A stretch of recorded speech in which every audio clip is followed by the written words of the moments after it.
That's good. Did you just give us a thumbs up? Okay. Well, if you want anything pulled up, by the way, tell Matt.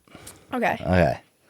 But he's coming on Sunday, and we're going to talk about, I guess it's kind of like his journey through fitness but that's like a different journey, I feel like, than I've had. Like where he's like more, I'm not exactly sure. Like he has the van that drives around. He drives to people's, okay, so during COVID, he was a trainer at the neck, and that's what he did for a while.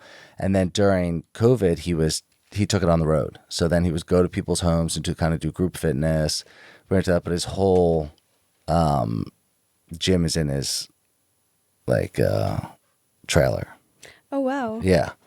So you can. That's cool. So he like brings his stuff everywhere? Brings his stuff everywhere. And now he kind of just does it all throughout there. But he used to work for my family. He's a nice guy. And it's someone like topics like this is what I want to touch on and talk about. Yeah, no, definitely. But all right, so you're new to this space, or is this something you've always been like? Okay, so for me, it doesn't. I don't really get into this world of really truly caring about my health until maybe like 27, 28 years old. Mm-hmm. Like I did always exercise. I grew up a swimmer. I played sports, but I didn't really care so much about what I ate. So I think, well, my mom was always like, not like so healthy, but like very health conscious. Same with my sister. So I feel like I always grew up in that environment. But I don't know. I don't know when I really started going all in. I don't know what clicked. It was in high school, but I couldn't tell you when it clicked. Now, I guess if I relate to that, like it was a first book I read. All right, so I'm living in Georgia, and I switch over to, I'm exercising. I decide I want to be healthier. I want to look a certain way. I want, like, the ego came to play a little bit. And then my sister hands me a book, and it's the Beauty Detox. It's like not meant for, she's actually calling me right now. It's not, it's more like geared towards women, right? It's Beauty Detox, and this is going to be how you detox your body, how you, like, this is a certain way you should eat. Like, that's it, actually, right there. It's Kimberly Snyder, and she's traveled around the world. She's found out all these different ways to eat, all of these different cultures, and like what's good for longevity, what's good for skincare, what's good for this. But it does, and I did not plan to do this, it does steer you in the route of vegetarian. So, and I know you're kind of anti that. Yeah. So. I'm just anti-vegan. Because I don't know. I believe like if you have a preference and like, or like a culture, like vegetarian can be very cultural with people's backgrounds and stuff and how they live. But I don't know. I think humans were made to eat meat. Yeah. Why? Like even how you were saying when we would go back and hunt, like for just one animal, and then you wouldn't know when your next food is. Like, I don't know. I don't know. I feel like we're made to eat meat or animals. Or I don't disagree. Even anything that grows. Well, I think, okay, so when I'm eating more vegetarian, vegan, like the reason that I'm doing it now, okay, well, the reason I did it at first, it was a dare. I did it for 6 weeks, right? It was, my sister was like, let's follow her book. At the end, it kind of gives you a little bit of a guide. Mm-hmm. And it's like, this is what we're going to do for 6 weeks. I remember 4 weeks into it, all of a sudden I felt fantastic. And so 6 weeks in, I was down. But what were you eating before that? Crap. Probably. I was a head chef, and I was running this catering company in Georgia, so not healthy food. For sure. I agree. Yeah. That's a good point. Mm-hmm. Yeah. But so, okay, that is a good point, because I definitely went from, well, I don't know if I should say I was eating crap, because I was eating what I thought was healthy. Mm-hmm. And I never have really eaten fast food my entire life. So it wasn't like I was going out eating these things. It was a lot of like a starch, a protein, staying away from breads, so it was kind of that. But it was heavy. Okay, at the time, it seemed like it was like heavy pork, heavy like sausage, all these things that I was cooking for people. Yeah. So like high sodium? Probably. Yeah. Yeah. But I switched to this, and at 6 weeks, I felt fantastic. So I was like, all right, I need to go this route, and I'll push it for another 3 months. And then this is where the journey, I think, of becoming my own science experiment happened, where I was like, oh, this is where I can actually change the way I feel, change the way I look, notice what I'm putting in my body and how I feel. So this is kind of where like the journey begins for me. I think mine maybe started like when I wasn't always like, so I've always been in sports my whole life, but I wasn't like in like exercising regularly. So when I started in the gym is when I got into like the bodybuilding, like cut, bulk, stuff like that. I think that's when it started for me. But then like not recently, but like maybe a couple months back, I was like, that's like not healthy, like bodybuilding, cut, bulk, like obviously for a period of time and what they do on stage, but like I'm never gonna do that. You don't want to be a bodybuilder, like I don't. for showman. No. I hope not. I don't think, yeah, and I don't think it's sustainable, and I don't think it's worth, especially for a female. I mean, for guys to do it, it's like nothing. Like they can build muscle so much easier than a woman can. Like I think, but without like all this like the drugs that these people go on for these shows and stuff, it's for what 20 seconds on stage. It affects like so much of your life. Have you seen the before and after of these people? I've just heard so many stories on TikTok and like how they go on, they've deprived themselves of like water. Oh my, like, well, I would never understand why you would do that. I would never do that. Well, like UFC fighters do this too. Yeah. And it strips their body, I guess, of just 20 pounds of water weight. Mm-hmm. And it's just going to show their muscle. Yeah. I was just listening to a TikTok and this girl, she's on prep right now. And I guess she's like almost 5 weeks out, I think. Why is she? What is prep? Like prep for a bodybuilding show. So they prep for like 20 weeks. So she's eating really low and she's doing like more than an hour of cardio a day. And eating probably like 12,000 calories. Or 12,000. 1,200? Yeah, 1,200 calories. But she's like, I can't sit down for too long. My feet will turn purple. It hurts her butt to sit down because she's so bony. Like, that makes me like just honestly sick.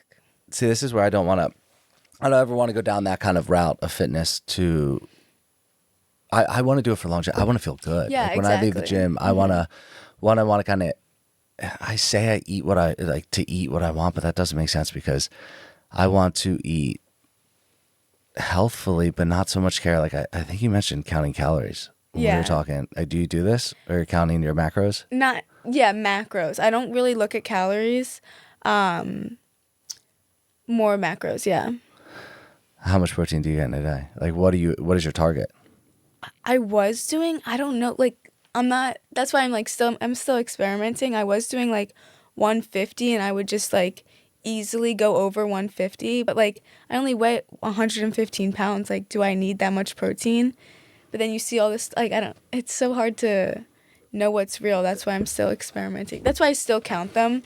I do definitely eat very intuitively, but I'm more protein focused and fat focused right now.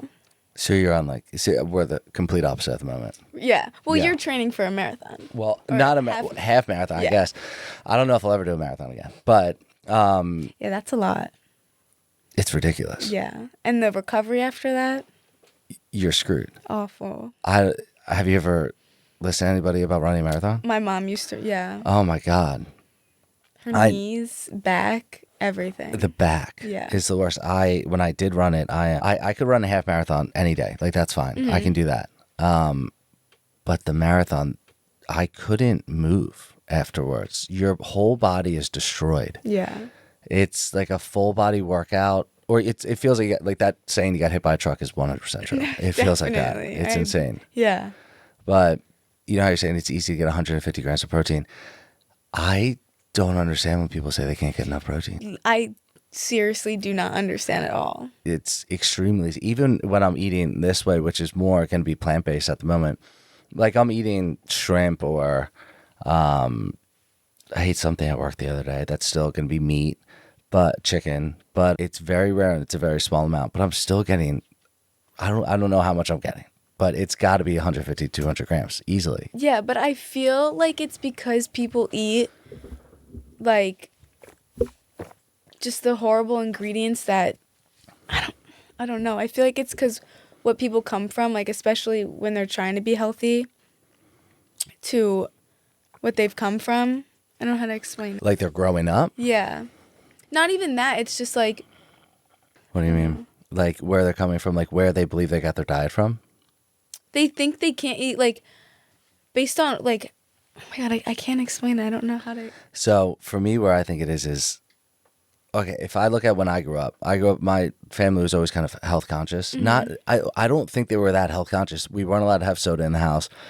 It was always heavy whole foods, plants, vegetables, meats. Like our dinner at night would pretty much be whatever meat was on sale, and because there were 7 of us, and then a vegetable, and then rice or pasta, and that was it. That was like pretty much our meal every single night, and so I remember always asking like if we could have a snack. My mother would be like, "There's fruit or something like that in the refrigerator, and if you don't want fruit, you're not hungry." Like that was always the example that we had growing up.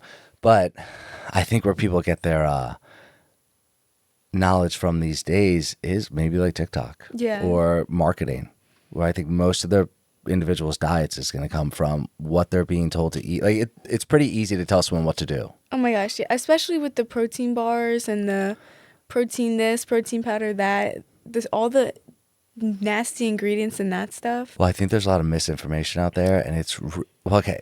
Like this is kind of why I want to talk about these things is, and of course I'm not a doctor, and I would love to have doctors or something like that on, like a Kimberly Snyder or like a Joel Furman,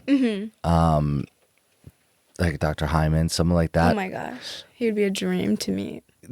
But yeah. also, like regular nurses or doctors nowadays, they're not being taught this stuff about health. Yeah, that's a problem. Yeah, so they like Dr. Hyman, who I like went to school for like all that functional medicine and stuff. Like those are the health doctors. I think I consider other doctors and nurses like medicine doctors. Well, that's a conspiracy. I don't know if it's considered a conspiracy anymore, but that they don't go to school to treat your health. They go to school to, treat the problem, right? And I was watching something today about cancer, and the guy's talking about, he's like, cancer is not a disease. It's actually, and this is, I have no idea what this guy's credibility is, but I've heard something similar to this before, that basically I'm going to say what he says, and I don't know if it's true at all, but that a cancer tumor is actually your body's defense mechanism to some, sick cells or whatnot. And it's causing, so then it creates the tumor, all these bad cells go into it. And I have heard things like this before. All the bad cells go into it. And when they do a biopsy, they poke it to see if it's going to be cancerous or if it's benign. And when they poke that, it releases some of these cells into your body, which then creates more of a problem. Oh, I've never heard of that. I guess that's what a biopsy is. Can you look up what a biopsy is? Because now I'm just going to look really incredible. But I do want to bring on people that can talk about this. Let's see. A biopsy is a procedure to remove cells, tissue, or fluid for examination by a medical pathologist when they identify areas of concern if you have symptoms and signs of certain conditions. This is the Cleveland Clinic. I have a buddy who works at the Cleveland Clinic right now. Yeah. There's one of my favorite doctors works for the Cleveland Clinic. I think his name is Esselton, and he's big. Though, see, a lot of these doctors they're big on going more plant based, and see this is where my struggle is going to begin again, because I didn't eat meat for 7 years, which is nuts. That is crazy. It is, but I felt so good. Which is even weird. I even hear people on like the Skinny Confidential saying that they went vegan or they went plant-based and they just weren't getting enough protein. It was so easy. Really? Oh, I never had a problem. I had to eat a lot more. Oh, well, how long ago was that? I broke my vegetarian veganism because I was vegan for 3, vegetarian for 4, in 2023. I broke it with a 24-ounce ribeye, a fish and crab. at the Capitol Grill. Oh my gosh. Yeah, it That's was great ridiculous. And I felt fine. Really? Yeah, I just After gained that 20 long? pounds. Yeah. That's crazy. Yeah, and that's what You would people were like, think. are you going to feel sick? And I was like, no, I felt completely fine. That's really weird. Yeah. But what are you saying with people that go this route, they can't get enough protein? Yeah, and I feel like nowadays it's really with like all the plant-based protein powders and like pea protein, they make protein pasta out of like Oh, yeah. chickpeas. I feel like it's so much easier now. Which is why I don't understand why people don't get enough protein. Because I could easily tell you. Yeah, right. I have to stop myself from eating too much protein.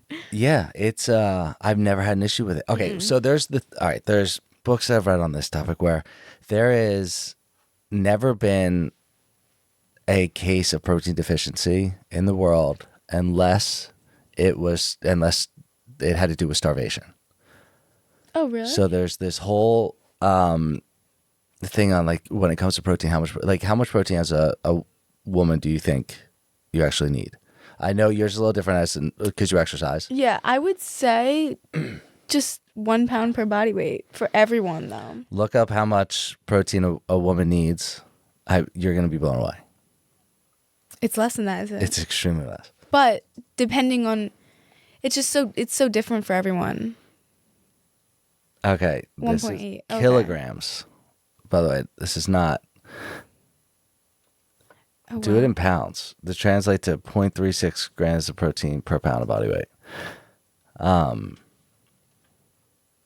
So I think a woman is like 55. Okay, you need 50 grams of protein for a 140-pound woman.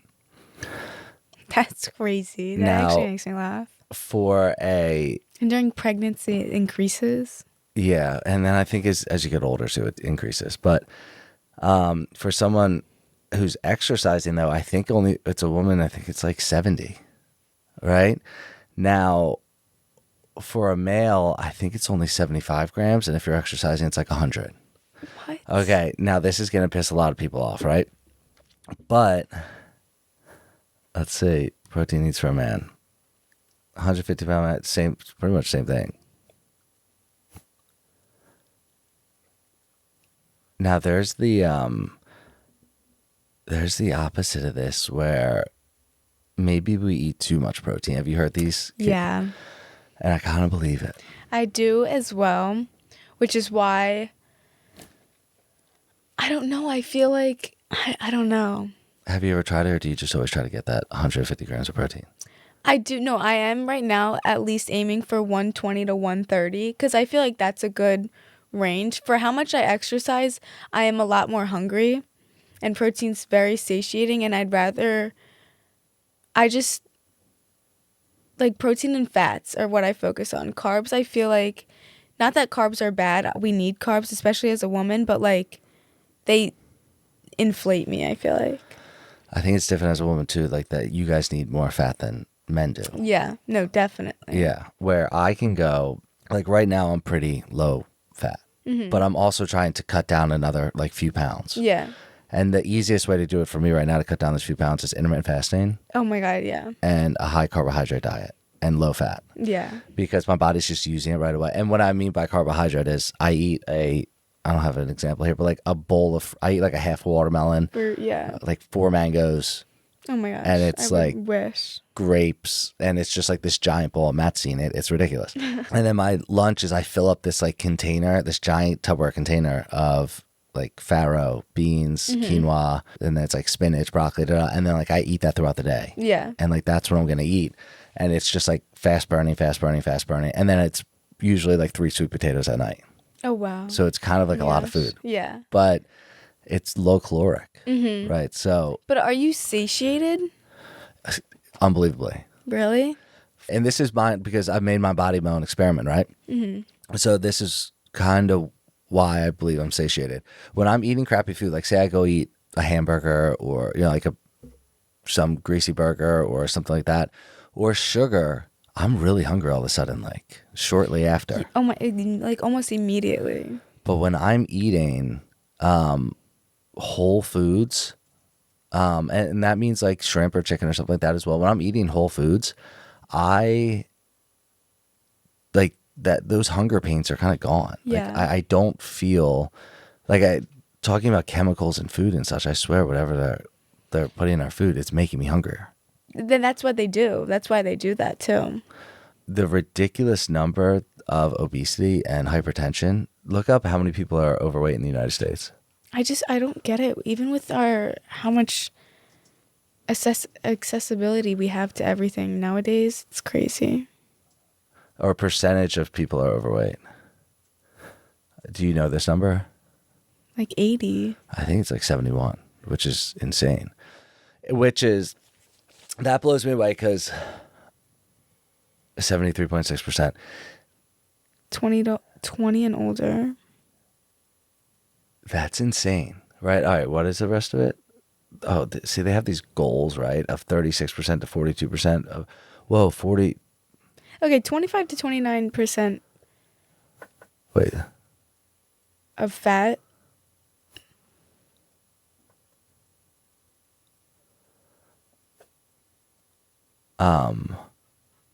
Okay, so about 73.6% of adults aged 20 and older in the United States are overweight or obese, which includes both overweight and obese individuals. Okay. The CDC defines an adult with a body mass index, their BMI 25 to 29 as overweight and 30 or greater as obese. I mean, if we're healthier than ever today, or we have all this outreach to be able to get the food that we want, why is this happening? I know. It goes to which I don't think it's a conspiracy, but it goes to the money's not made in healthy people. Yeah. Right? So they're going to keep us eating a certain way because hospitals, institutions, things like that are making a hell of a lot of money off of us. Especially, like, the one thing that bothers me the most is type 2 diabetes because it's curable with diet. Yeah, oh my gosh. I feel like I can't say that. I believe diet is the cure to at least everything going on in your bodies, even mentally. What did you feel like you can't say? Well, like cancer and stuff like that, obviously, like irreversible diseases. But I feel like your diet can definitely help, especially with all the supplements and all the research that there is out there. Why do you feel like you can't say that? Because I feel like it's not true to a point. Okay, so someone has said before that genetics loads the gun, but diet pulls the trigger. Mm-hmm. So that's where I feel like it's true that you can have certain genetics. I definitely think that some people are predisposed to having type 2 diabetes, or they're going to be obese, and that could come from culture or just genetics, I guess. But I think your diet 100%. So I had my brother-in-law was pre-diabetic. He went vegan and no longer, but he's not anymore, right? He eats fish now. So he's pescatarian. Okay. My roommate, type 2 diabetic, went vegan. What? Because they were type 2 diabetes? We all read these books on this topic. No longer type 2 diabetic. I also think vegan isn't sustainable. Okay, that's fine. What do you mean? I don't. For the individual or for like society, like for the earth? For an individual, especially. Okay. I don't know. I don't really. I know I sound very pro-vegan right now. I'm not. No. I'm not fully anti-vegan. I do support people that are, but I believe you'll be a lot more healthier and happier. Okay. Not vegan.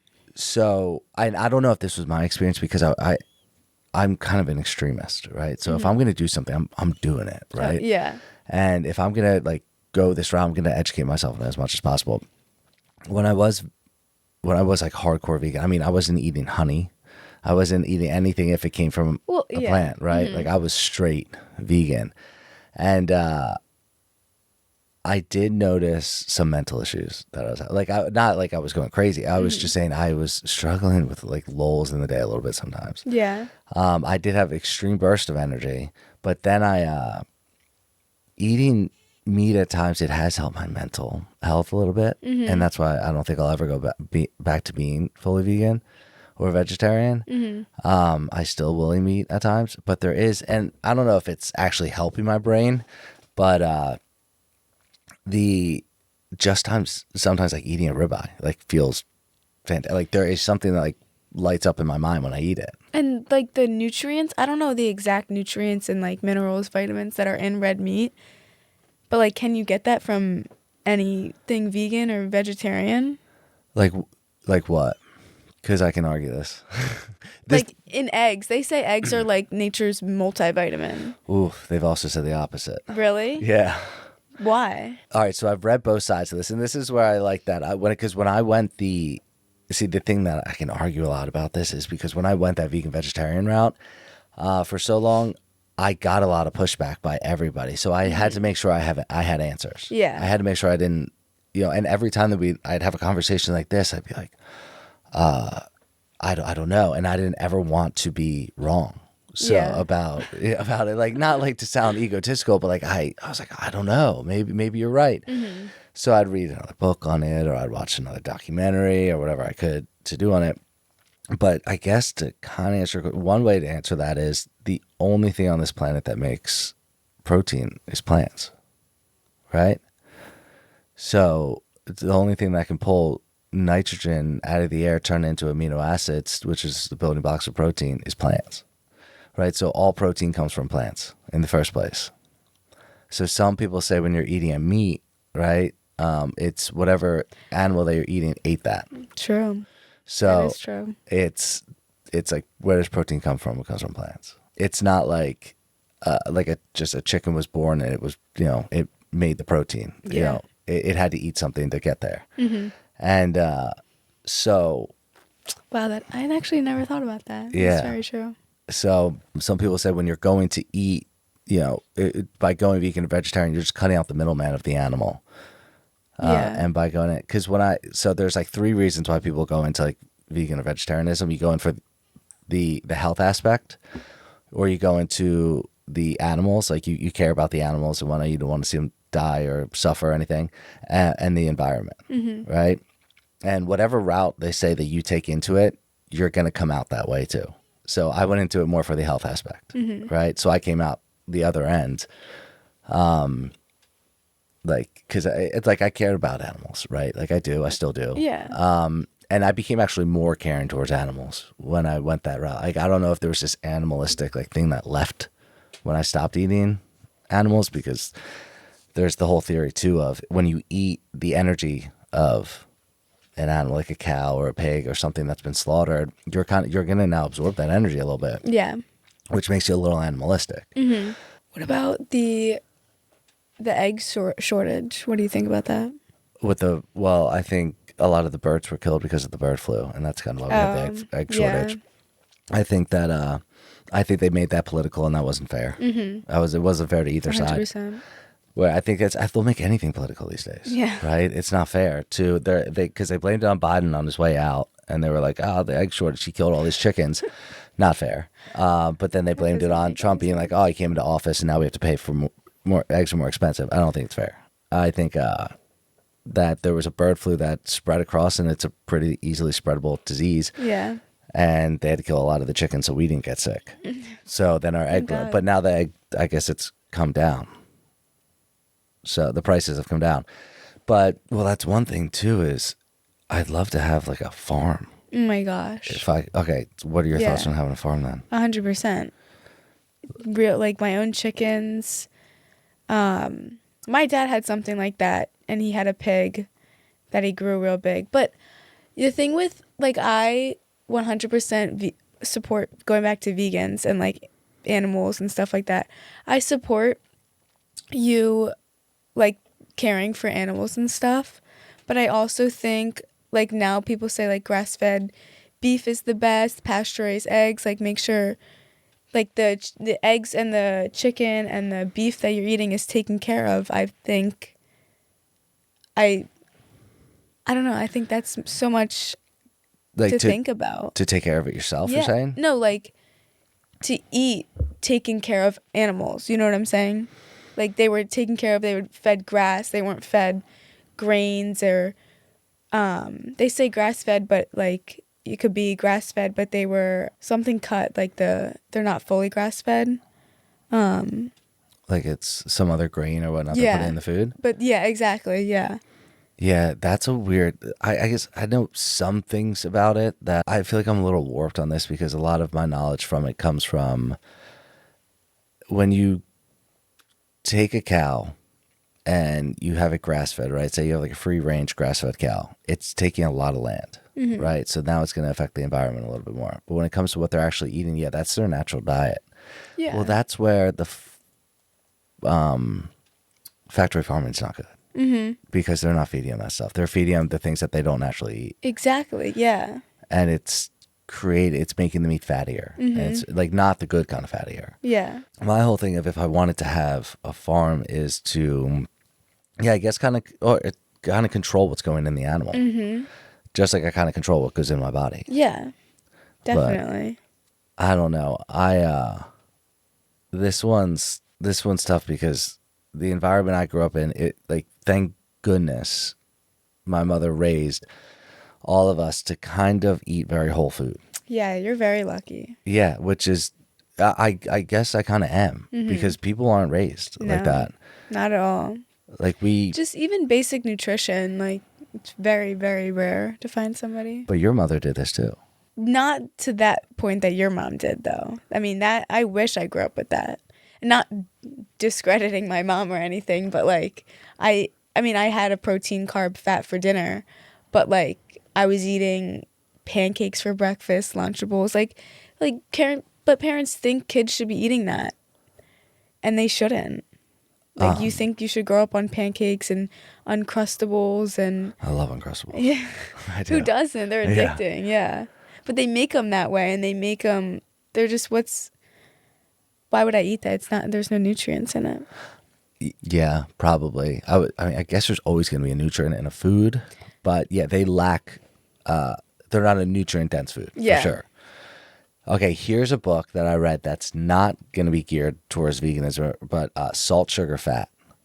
That book is awesome. Oh wow. Read this. Look at the book Salt, Sugar, Fat, Matt. So this is how okay. No, look up Salt, Sugar, Fat book. Because how the food giants hooked us. This one is probably one of my favorite books that doesn't have to do with it's not going to really promote. The only thing it's promoting is to stop eating these salt dense food, sugar dense food, trans fat, things like that. They talk about how, okay, so have you ever looked at who are the four main suppliers of food? There's four giant companies, and it could be, I think Kraft is the biggest one, and then it's like a trickle down effect of what Kraft owns, and it's pretty much like everything. It owns like every other food distributor out there. And but what these people do, it's like these studies through the 90s of when they would study a crunch point, a bliss point, and like a salt point. And the crunch point is they design the food. It's like food science. They design the food that when you're eating it, it is like the most attractive crunch you can get. So like, let's just say a Cheeto or a chip. Like when you're eating that, like even the crunch is addictive, right?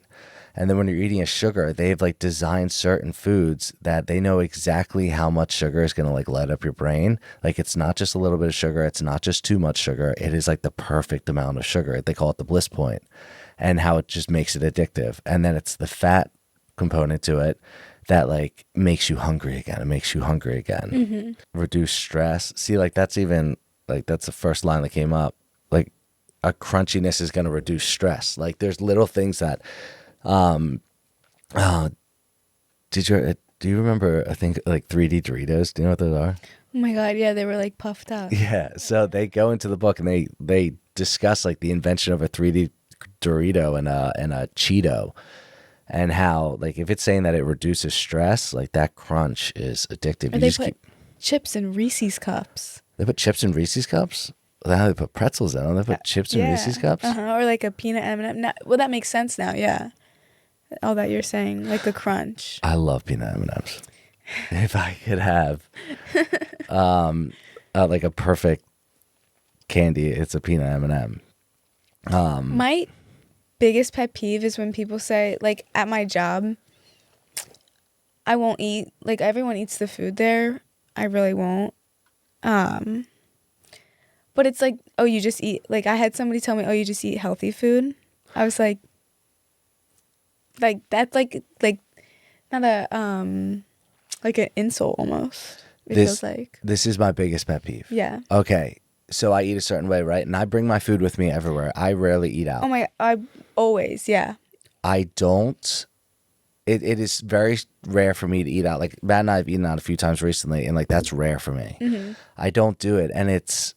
I mean, I carry around my food with me wherever I go. Yeah. It's really messed up. Like well, it's not. I think it's fantastic, but people look at me, and my biggest pet peeve is people telling me like that, like they comment on my food Mm-hmm.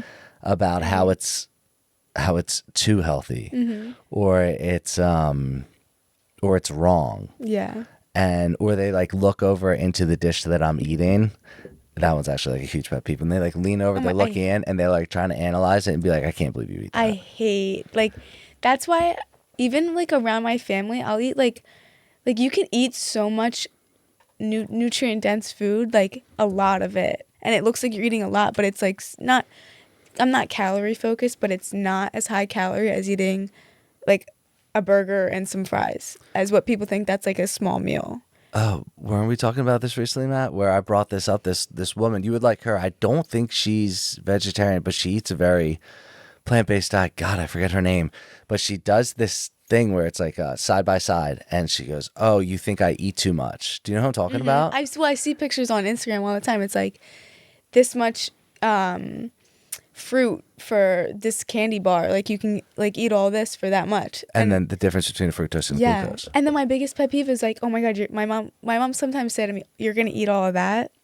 Pisses me I off. am. It pisses me off when people so say that. much. Like they don't understand. And that's why I feel like so many people should know about this. Like that's just basic information. And this is the struggle that I get with today where like, yeah, there it is. This is a struggle that I get with today where people think that I eat so much. Mm-hmm. I don't eat. Yes. Okay. I eat large quantities. I really do. Mm-hmm. I love doing that, by the way. Oh my God. It's one of my favorite things in the world. If I can eat 6 bowls of something for the equivalent of somebody else's meal, I will. Yeah. And I do. Yeah, I do. Like Matt saw it yesterday. It's like this giant bowl that's all these chopped veggies Mm-hmm. and whatnot and everything there.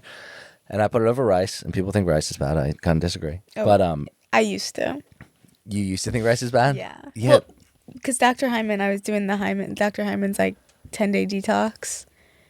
And I feel like it depends on where you get the rice from. What do you mean, like the HYM? Yeah, it's HYM.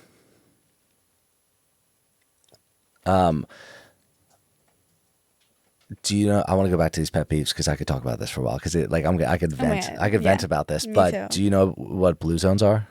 No. The healthiest planet. There's things called blue zones around the world, and it's the healthiest places.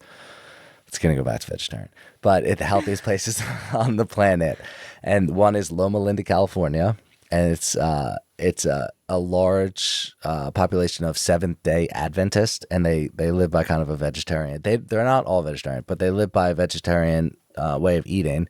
Okinawa in Japan is one. Wow. 80% of the diet consists of sweet potatoes. Oh my God. Same. Yeah, right. I know. I was feeding Matt sweet potatoes yesterday, and I was like, "You ever eat one like this?" He's like, "No."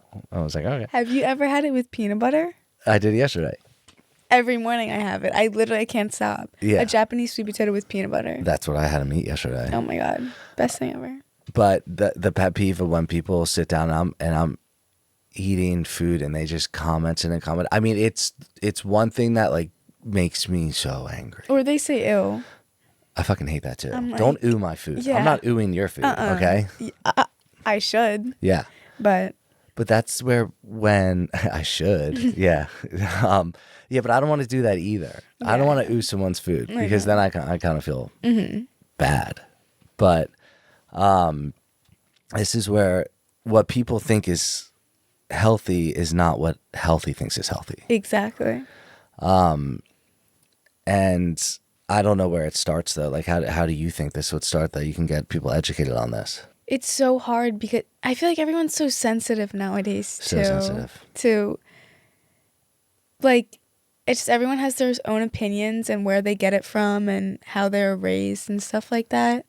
I feel like you definitely have to like pull up like 10 pages of research just to get them to believe something, but Where do you think people are getting their research from? Like TikTok.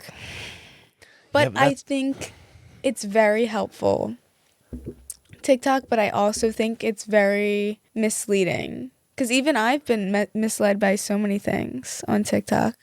That's why I still continue to experiment.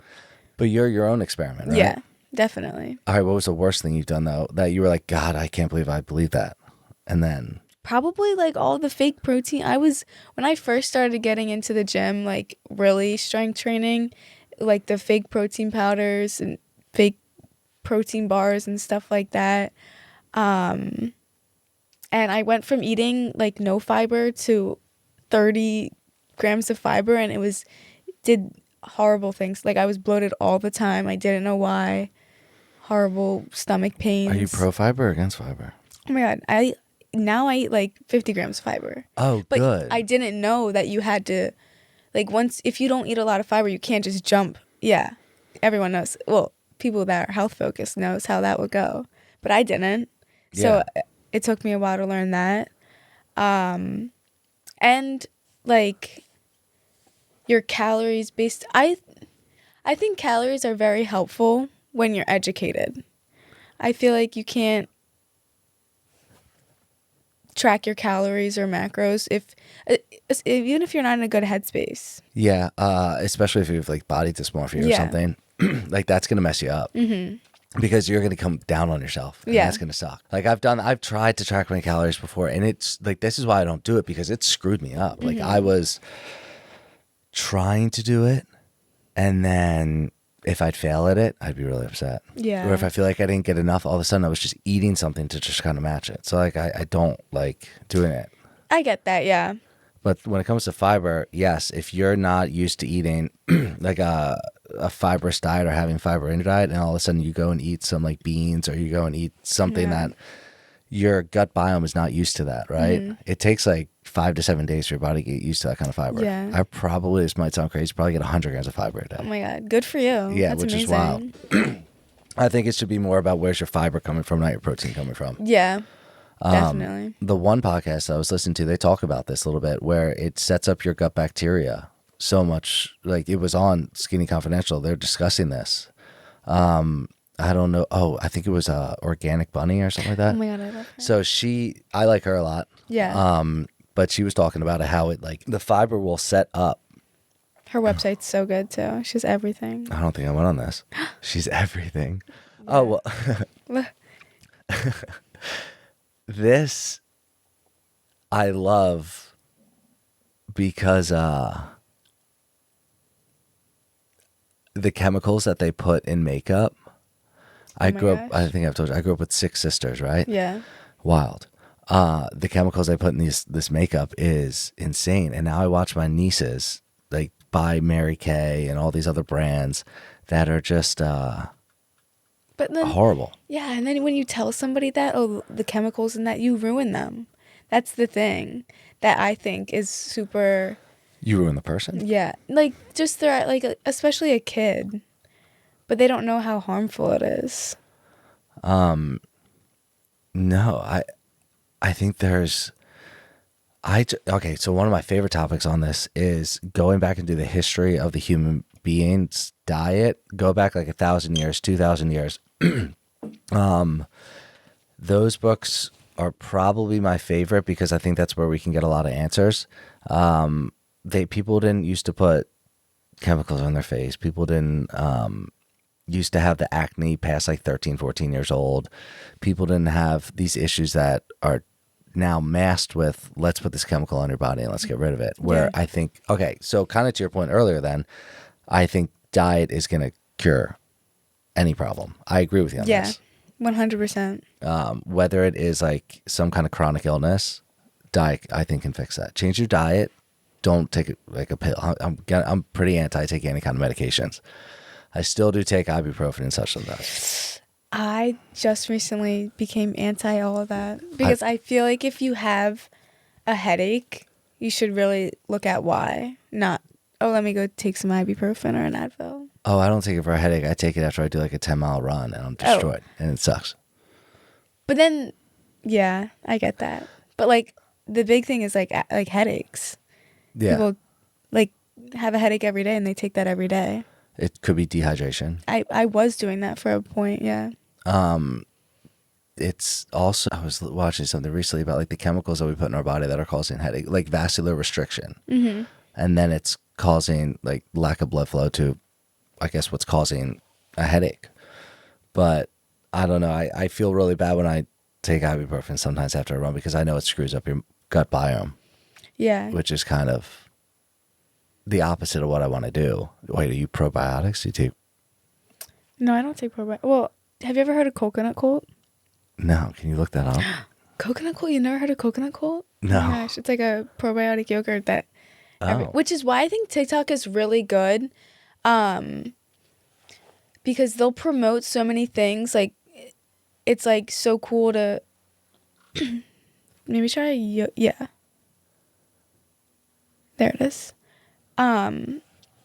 They promote so many things that are actually good. Like, this is a probiotic yogurt that you just take a spoonful in the morning. And everyone says it's very controversial of how it tastes, but I think it tastes really good. They have so many different flavors, but it's basically just yogurt. And then they have the little pills or probiotics, and they take the powder and they put it in there. And it's fermented. Oh, it's coconut yogurt. Yeah. It's not milk. No. But it's a probiotic. So... Well, so many people like raging over it. This looks delicious, by the way. So, so many different flavors. I'd order it.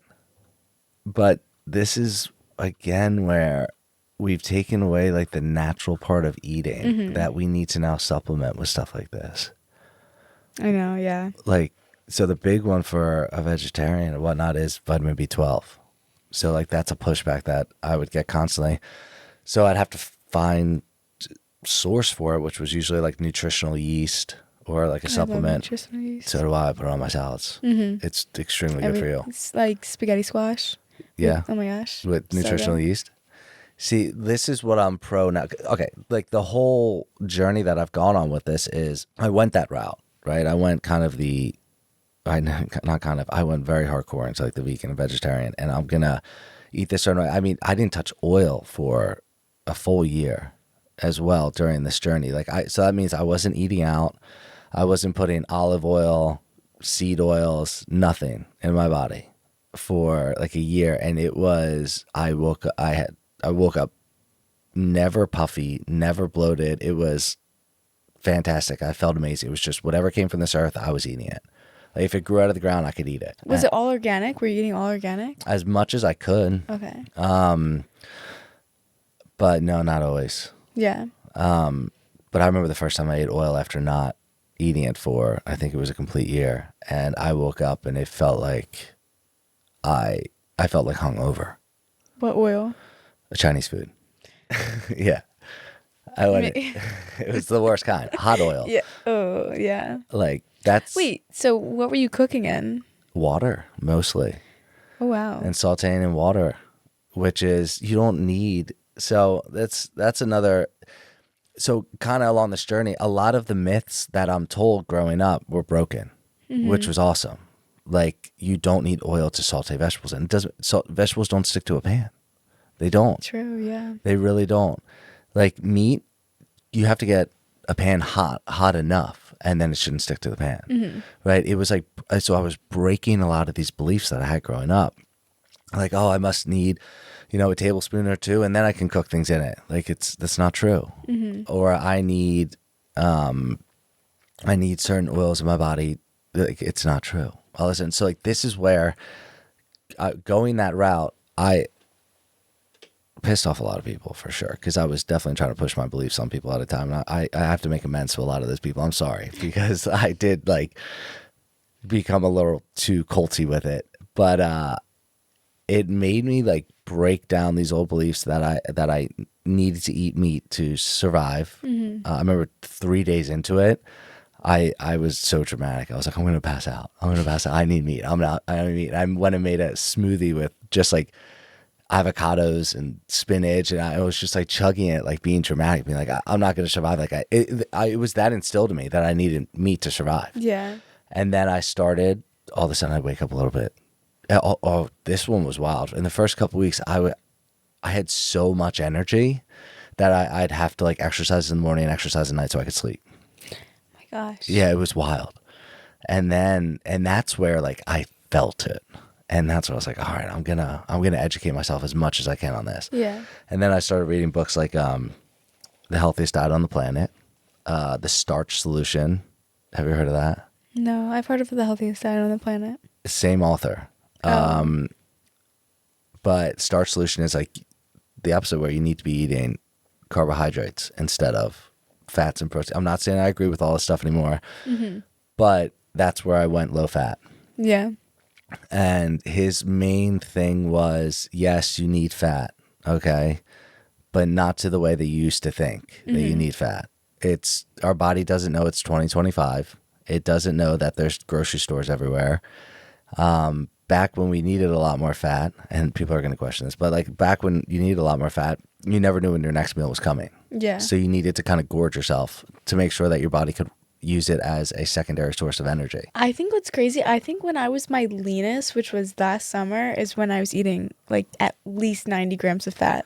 Damn. I know. I'm terrified to do that. Really? Yeah. I was eating like 2 eggs and beef for breakfast, a ribeye and chicken thighs, salmon, wild caught salmon. It was crazy. I think about it now and it was crazy, but I really was the leanest I think I ever, obviously. Maybe I should try it. I don't know. It's crazy.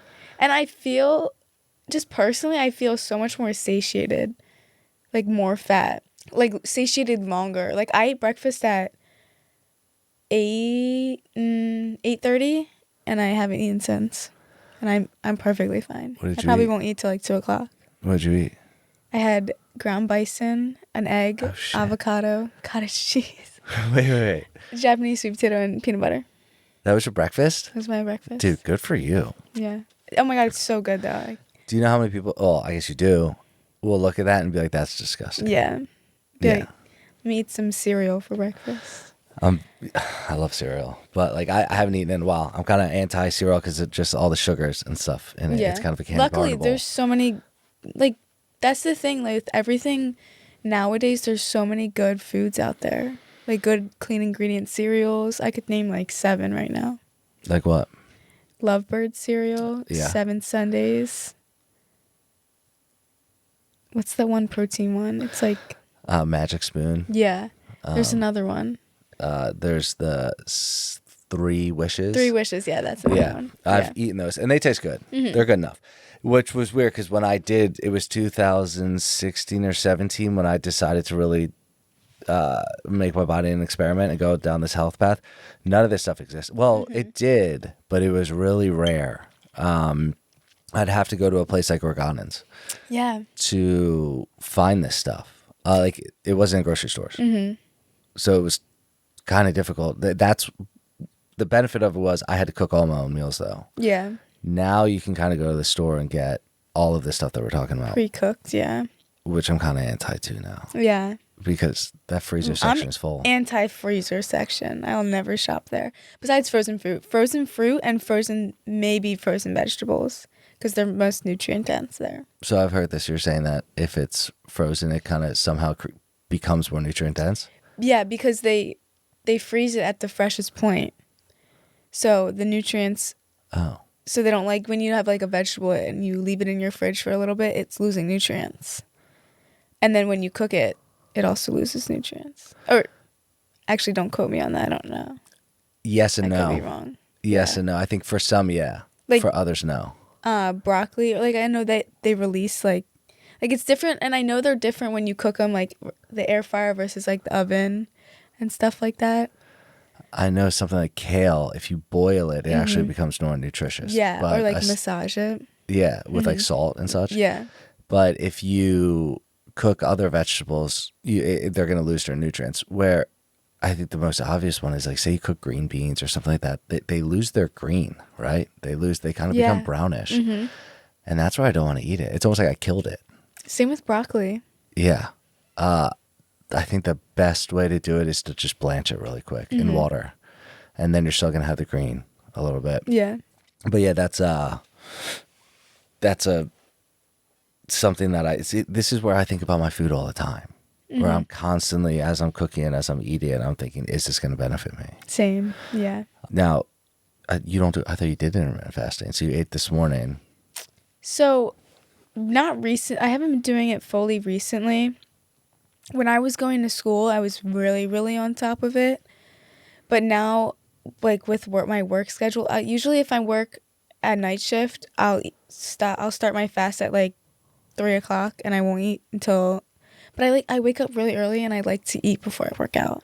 So that's why I like to do an early fast. So I'll start at like 3:00 and then I'll end it at like 6 in the morning. See, this is kind of what blew me away with you when I first met you was you were in the gym at like 5 a.m. Yeah. Or something, which is nuts. I used to, oh my God, I used to wake up at like 12 in the afternoon. Like awful, horrible times. Obviously when I wasn't in school, but yeah, I was awful. Well, now I love the morning. It's my favorite time. I work night as well now too.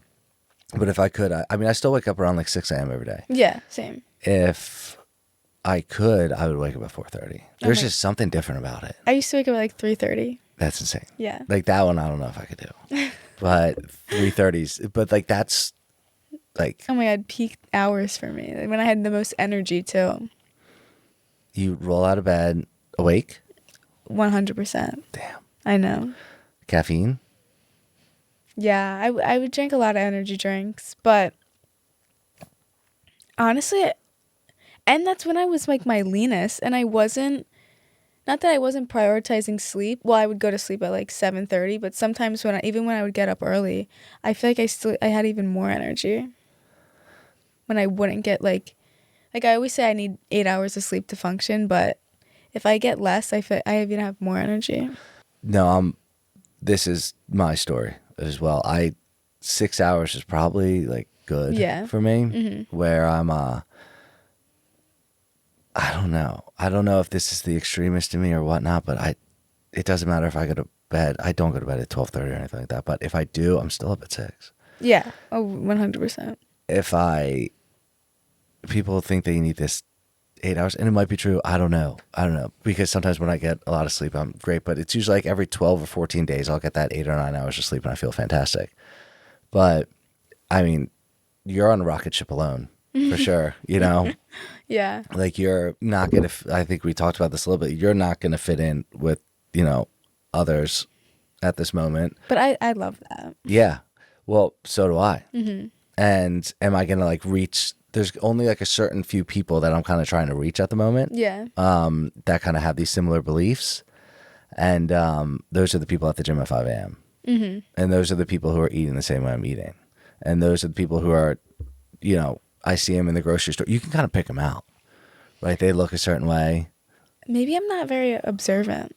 Oh, I like look around. I can see them. Like what they're holding in their basket, how they're holding it. Like how they're looking at whatever. It's like the same way I look at food. Yeah. As I buy it. I go to the grocery store at least 3 times a week. I don't think I've ever seen somebody pick up something and look at the ingredients. Maybe I'm also I don't I don't look at people like to notice that. I mean, maybe I'll see it now, but I don't think I've ever. It sounds like the food that you're buying doesn't have the ingredients. No.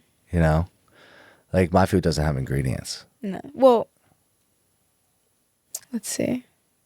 I went to Sprouts yesterday. I love Sprouts. Oh, yeah. I was in there for at least 2 hours. Sprouts? So I got my eyebrows done in Jersey. So there was a Sprouts around there, but there's one in Horsham. That's the closest one. Oh, I didn't even know. And there's 2 in Philly. Sprouts is cool because it's supposed to grab like as close as like the ingredient or whatever the products in their store is supposed to be as close to that store as possible. And I think Oregon's is like a mini Sprouts. They Yeah. actually even have better stuff than Sprouts, to be honest. Like what there do they have that? Like their cleaning ingredients and their meat selection. What else? I don't think Sprouts has raw dairy. They get their raw dairy. Organics has it? Yeah, they Are get you it gonna go that route? shipped. I don't know. It's so controversial because you'll hear, Paul Saladino. I don't know his name. Paul Saladino, Matt. Oh, you have to look him up. There's no way you don't know. Oh my God, he's like I don't know if he's above Dr. Hyman. Oh, what, like in your ranking system or in? In like, he's so, yeah. He's a medical doctor too? He lives in like Costa Rica. He goes surfing. His breakfast is like, yeah. Oh, I know exactly who this guy is. Okay, yeah, Yeah, there you I go. do. Okay, and he's controversial. He is. Okay, but the one thing I see when I look at someone like this, and this is how I look at people now, is his facial structure, okay? Yeah. No, it's a good thing, I think, because if I look at certain people and their facial structure kind of looks like this, I think they're putting healthy food in their body, right? I think they're most likely eating at the same times of the day, because that's where it goes back to, like having a double chin or a turkey neck or whatever it is. Intermittent fasting solves this. Eating certain way solves this. Are you doing the mouth tape like he is? I actually have a chin strap. What the fuck is that, dude? It's like for a double chin, yeah. What is I that? don't use it all the time just because, well, I don't know if I open my mouth when I sleep, but I'm not a mouth breather when I sleep. You're not? So, no. Oh, Luckily. that's good. Yeah. Oh, I think. But mouth tape is very, very, very efficient, I think. I think I have methylene blue. Have you gotten into that yet? No. Oh, you don't know about that. All right. So wait, what were you gonna say about this guy? Oh, he's like pro milk, raw milk. Like, I think it's like coming out of his ears at this point. But there's so many just different things about raw milk that I don't know what to believe. Okay, him putting methylene blue in his water right now. I'm probably gonna order it today. I've just heard so much stuff about this recently. It was originally a food dye, It's like or chlorophyll. no, I don't think it's natural. But it's supposed to be mitochondria. Yeah, so it's supposed to help with like your ATP, which is what is the energy for mitochondria. But I am not anti milk, but When I did Dr. Hyman's diet and I cut out all dairy, which I was eating like low-fat yogurt, low-fat Fairlife milk, I think I definitely saw my inflammation go down with no dairy. with no dairy. No dairy. Oh, yeah. So, dude, imagine I didn't eat cheese for 3.5 years, or dairy. But he says like goat cheese and like goat and sheep. But like I'm not eating sheep milk or sheep's milk yogurt because Like, where do you even get it? well, you can get it. Actually, I was, but the protein. I'm very protein focused. Yeah. But there's no protein in it, so it's like just basically fat.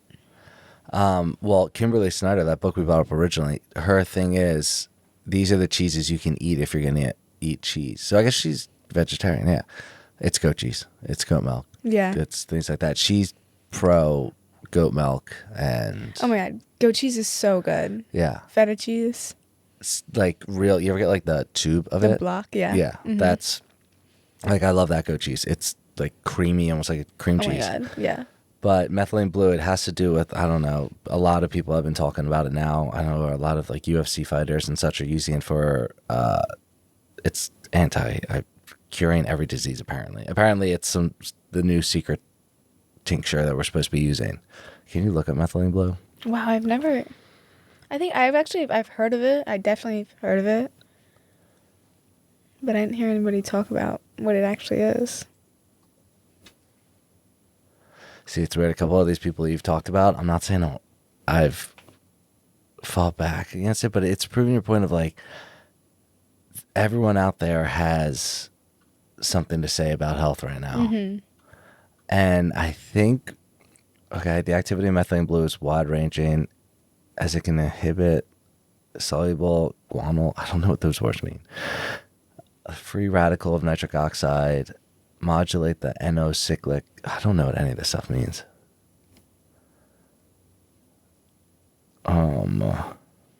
Approved for treatment of numerous conditions. You're going to be on methylene blue, I feel like, by the end of the week now. You're going to be like, where do I get it? I'm afraid to buy it because I don't know where to buy it. I have looked at buying it, though. But I would do it just for, again, I've made my body my own science experiment. Which I love to do. Like, I am my favorite science experiment. Oh, shit.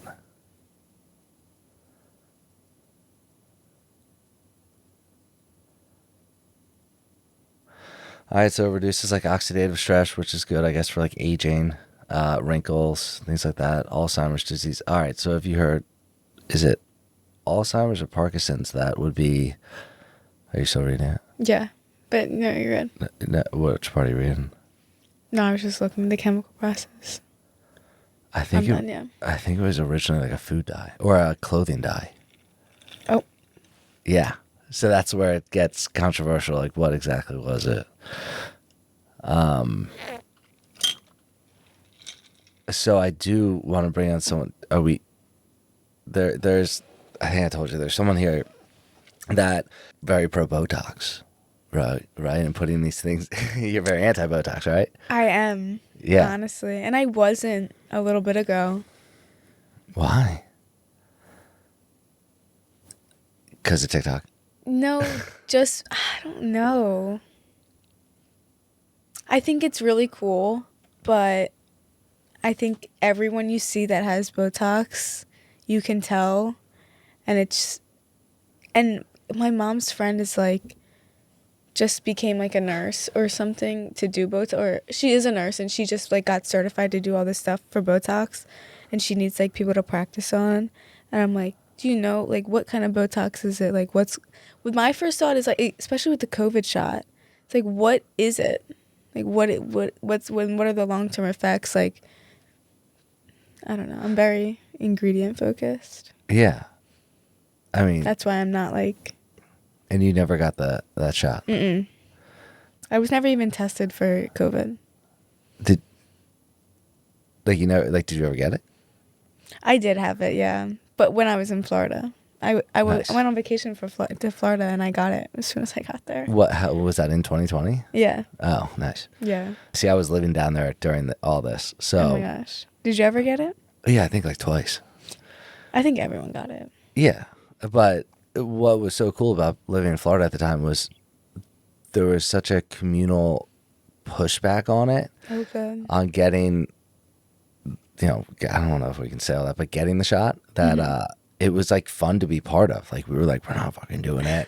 Where a lot, then there was like, and then I come up here and visit and they'd be like, yo, don't come up here unless you got that. And I was like, well, I'm not coming. I'm not coming to visit. I'm not doing it for a few more months, or unless you guys tell me, until you tell me I can come. I remember colleges were like not letting students go on, and it was like mandatory that they needed the shot.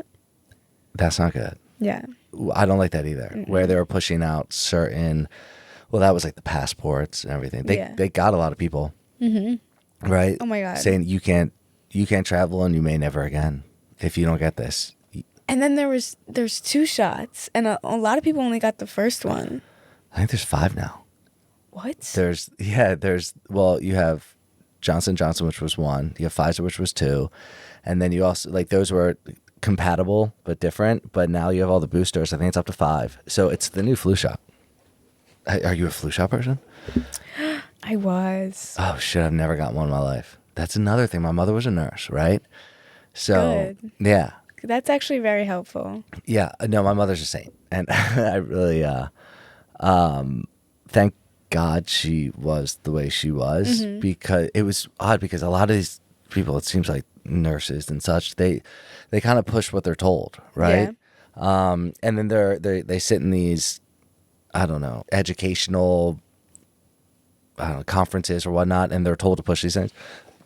My mother was always kind of anti it. It was like she was very if you can cure things through starving like yourself in a way, like just don't eat and like a cold will go away. What is it, like feed a fever, starve a cold? Yeah, She was big on that. Yeah.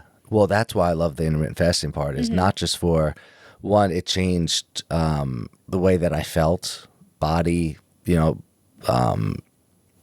this is I don't know what word I'm looking for, but it changed the way I looked. Okay. But then also the toxins, when it comes to the benefits of fasting, is probably my number one or number two of what it does for you. Yeah. Like if you don't, so I think most of your toxins are held in your fat cells, right? And if you just put yourself into autophagy, it's going to rid your body of toxins. You know what I'm talking about? Yeah. Where it's literally just going to squeeze out any kind of illness or whatnot that you have. That's why I think people, I mean, I know it's a big push on anyone who gets cancer these days or other diabetes again. Fasting is like the preferred method. Yeah. If you're the holistic preferred method, I should say. Do you know Chris Bumstead? Look him up, Matt. I have no idea who this is. He's just a bodybuilder. He doesn't promote anything good, but he did an 80-hour fast. And he said... How many days is that? A little bit more than 3. 72 hours is 3 days, right? Yeah. So yeah, a little bit more than 3. Yeah, he's Mr. Olympian. Did he do this to... No, he didn't do it for a show. He did it after. He retired. But he said he felt great and he lost 8 pounds. I don't know if I screenshotted it. I think I might do it. 80 hours. I've done 3 days. Water and salt is all he did. Water and salt as well. I've done 3 days before. Like I haven't eaten yet today. Really? And I feel fantastic. I ran 8 miles to Tyler State Park. Yeah. And then I won't eat. And it's like, how long have you ever done a fast for? When I had the flu.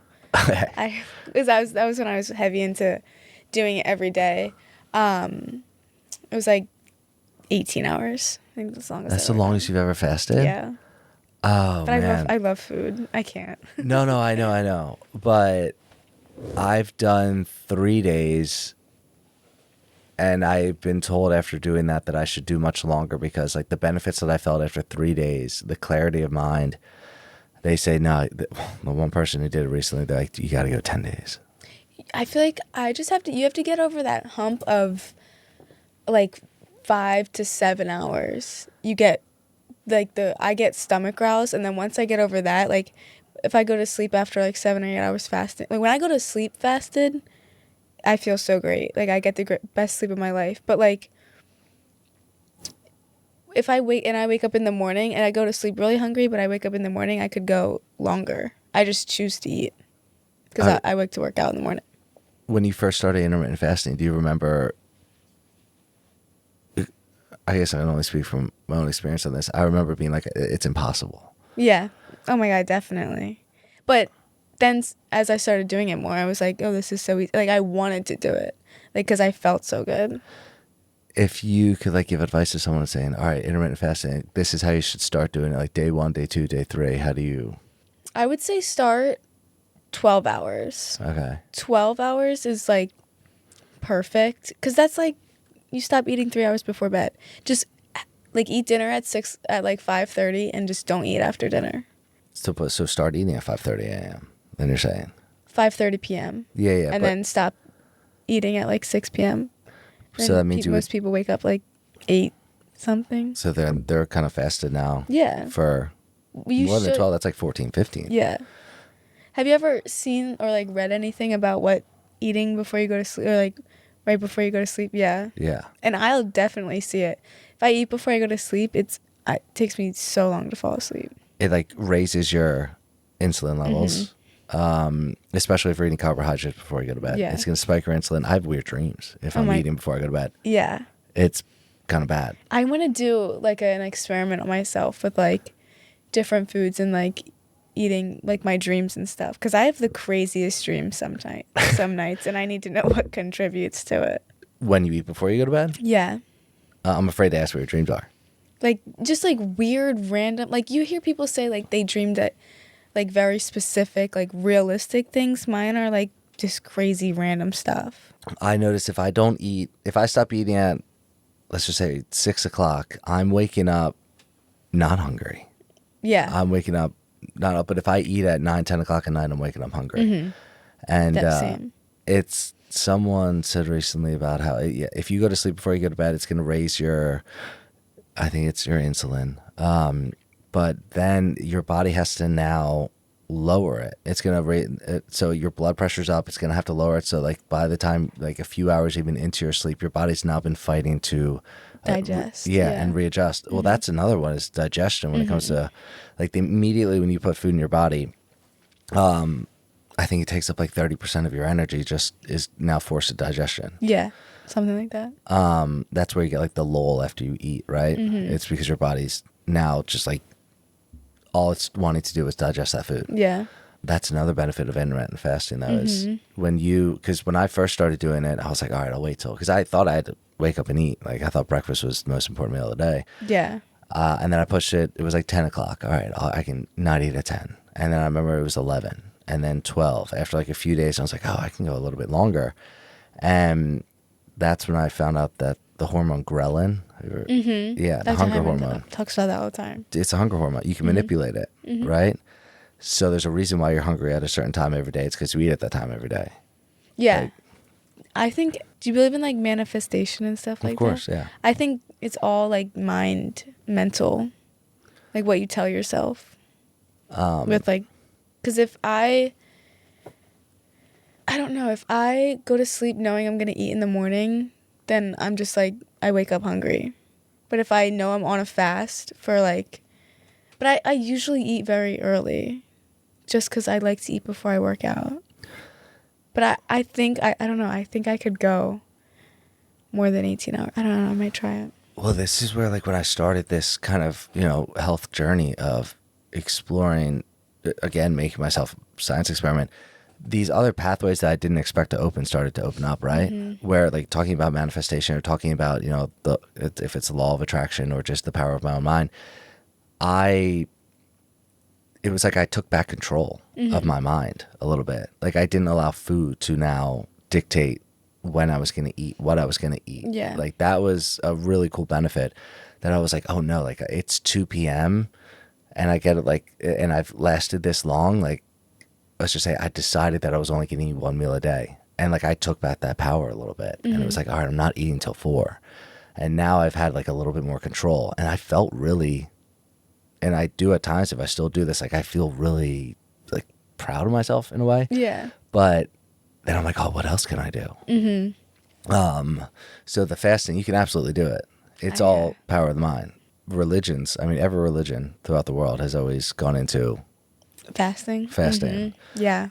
I read a lot about that. Especially, I mean, 40-day fast for Jesus, right? That would have happened recently with Easter. That's a long time. Ramadan? I don't know if I'm saying Ramadan? that. Yeah. Is that Muslim? Is that They Muslim? do. Or is that, no, Indian? no, that's Muslim, I think. Oh, okay. Yeah, they fast from sun up to sundown. Yeah. Right.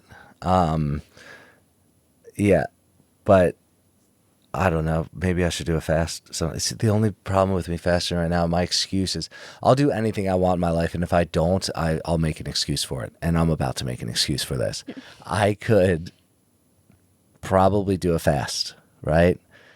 But like a 3-day fast or a 10-day fast. Yeah. But then I tell myself that I need it because I'm exercising. Yeah. No, Now, are you gonna like say you do a 3-day fast? You're gonna exercise in those 3 days. I would say low intensity. I'm not going to go lift for an hour and then do cardio and then do it again. Because, I mean, you're starving after, at least I'm starving after I lift. And it's like part of my discipline. Yeah. And that's what's going to screw me up. Like part of why I exercise is because I really like getting there and forcing myself to be there. I really like the benefit of saying like I did this today because I said I was going to do it. Yeah. And I don't know if I go through if I do a 10-day fast, I'm afraid that I'm gonna. Can I go 10 days without my discipline? Yeah. I don't know. So 10 days, people do that. that's the one that they say is you'll start to lose your hunger pains at like day 5 or 6, and then a spiritual experience will happen at 7, 8, 9, 10. Wow. But the reason I would do it is because if there's any kind of toxins or parasites or anything like that in my body is my gosh. what I want to get rid of. Yeah. Like parasites they're in every person. Everyone. Your gut. I believe in like gut mind connection. That's what I'm really into right now. How so? Like how your gut controls everything. Even like cognition and like all that stuff. Well, I think I was telling you about that book, the brain gut connect, or the mind gut. What is that book I was saying? It was the mind gut connection, I think is what it's called. But they talk about the vagus nerve is the nerve that runs from your brain to your gut, and 90% of your serotonin is held in your gut, where it's not held in your brain. Like your brain creates dopamine, serotonin, things like that, but most of it, I think it's a book. But then again, this goes back to like healthful eating is if you're going to be eating the mind gut immune connection. I mean, that's probably good. But if you're going to be eating healthy, eating healthful foods, then you're going to be happier. The people that I know that are probably the happiest, I walk into their house and they have fruits, vegetables. They're like, it's vibrant. Like they're eating the rainbow, right? Yeah. Like colors. The mind gut connection, how the hidden conversation within our bodies impacts our mood, our choices, and our overall health. Okay, let's just say, so it was really the last 7, 8 days or so that I've been back on this eating high carb, low fat. I'm calmer. Really? Oh, for sure. But I'm eating whole. Like I'm not touching any bad food. Mm-hmm. I think we ate chocolate the other night, but that was about it. But I'm so much calmer. Like I'm less reactive, which is, I don't know. Like that's another benefit. When I was really conscious of what I was eating for months at a time, my body was just, I maybe it was the chemicals or whatnot that I was putting in my body, but it was, I feel so much more like at ease. Like I don't have these like, where is this energy coming from, or where is this Like crashes either? Yeah, well, that's part of it too. If I'm crashing and I still have to stay awake for 3 to 4 hours, I might not be very happy that I have to do that. At all. So, I don't know. What if you're big on the mind gut connection right now, what are you doing to benefit it? Well, I'm still, I was doing 75 hard. Oh, shit. Are you still doing that? Yeah. What day are you on? I took like a day, I think. But I still do 45 minutes, and when I do I do a 45-minute walk, and I read. So I've been like blowing through books, because you have to read 10 pages a day, but I read more than that, because it's so easy for me to read a book. But I'm reading so many books right now. I'm like, I have a library card, so I go. Okay, good. Yeah, but yeah, I'm gonna get books on stuff like that. I don't know. Wait, It's very. you read on a treadmill? When I walk outside, yeah. My mom always tells me I'm crazy for it. You're crazy. Yeah. You're absolutely crazy. I don't. When I watch somebody walk on the treadmill and read, I can't do it. I just can't. I've tried. Oh, really? I listen to a lot of books. Like when I'm running, I'll listen to a book. I can't do that. See, not that I just can't focus. I need to like see the words to understand it. Yeah. No, it's helpful. Yeah. I had to train myself to listen to books while running and such, because at first I remember listening to like going through a run, listening to a book and being like, this is how I can't comprehend this, and then I'd rewind and rewind, but then I felt like my body eventually learned, or my brain learned how to do it. Yeah. Now I can listen to podcasts and books and all these things while I'm I used exercising. to have to like watch the subtitles of the podcast, but now I can like really understand it, like listen to it. But when someone's on a treadmill and they're reading it, but I don't know how they're doing it. Even on the Stairmaster, I can do it. I might be able to do it on a Stairmaster. I feel like that's less like up and down, you know? I might be able to do it on a Stairmaster, but I think it's easy. have you always been able to do this? I used to Not always. I just kind of started doing it. And you just Not like really recently, but like I was just like, let me just read and walk at the same time. is it because you want to absorb as much information as you can, like in all areas of this? It sounds like from the second you wake up to the second you go to bed, you're maybe educating yourself. Yeah, and Yeah. it's really bad. No, but it's not. to a point. Well, that's like someone saying your food is too healthy, your food is too gross. Someone Yeah. saying you're overeducated. Like, no, I continue feel doing it. like I maybe put too much stress on myself though, because if I'm like sitting still, I'm like, oh, I need to be. What can I be learning right now? It's like, well, maybe let me just relax for 5 minutes. Well, this is the daily struggle that I have. Yeah, I know. It's Yeah, I think there's not a lot of people like that though. I'm constantly I feel like when they say multitasking doesn't exist, I don't agree with this. Oh my god, no. And I'm like the best at it. I've mastered it. I have to be doing like 5 things at once. Yeah. Like if I'm cooking, I'm listening to something, and it's either going to be like educational. It's even hard for me to take a step back and to listen to something like comedic because I don't feel like I'm getting anything from it. Like nonfiction, fiction books? What's the difference? Oh, well, I like some of that because When nonfiction is real and fiction's fake. I won't ever read a fiction book ever. Really? Oh, why? Actually, wait, there was one book I did read. You know Colleen Hoover? I don't know if you know. She writes like really good books. Those are the only ever fiction books I read. Shit, I mean, I kind of agree because for years, and I guess I still do this, if I'm not really getting anything out of it, I feel like I'm wasting my time. Like, yeah, even when people ask me if I watch shows or movies, It's hard. no, I don't. I'm not a good TV watcher. We've been a TV watcher lately, but it's extremely difficult for me. I don't know how to sit down and actually do it. Yeah. You're a type A personality for sure. Mm-hmm. Like I have to keep going. For me to sit down and watch, like I'll watch maybe a documentary. Even it's kind of hard for me to watch a documentary, but I guess I don't read much fiction either. I'm trying to think of a fiction book that I'll read. Like when people read Game of Thrones and all these other books, can't do it. Yeah, no, it's a struggle for me too. Not that it's, and I think that's different from person to person because that could be, like to me, that's like not wasting time. Actually, yeah, to me, that's wasting time. To somebody else, that could be like, oh, I want to sit down. That's enjoyable to me. I guess the benefit out of it is that they're reading. Yeah, true. Like my father will read a book a day. Mm-hmm. I don't know how he does it, but he does it. Yeah. And Wow. he sits up there, and that's his relaxation is 3 hours of reading a day. Wow. Which is wild. I would. But it sounds like you're doing that already. But he's reading. He does read a lot of fiction, but he educates himself constantly. But then when I have read fiction books before, I feel like the benefit that I'm getting out of it. Let's say I'm not a Star Wars fan, but the weird thing that I do like about it, and I'm using it as an example, is I like the power of the mind, right? So the one thing that I do like about Star Wars is that everything comes back to like, it doesn't matter how physically in shape you are or whatever, like the resources you have, it goes back to the power of the mind. And like the Jedi, right? Oh, So I don't even know. I don't know anything about Star Wars, so I'm not. Oh, I it's didn't know it like, was like that. yeah, it's like the force really comes from within.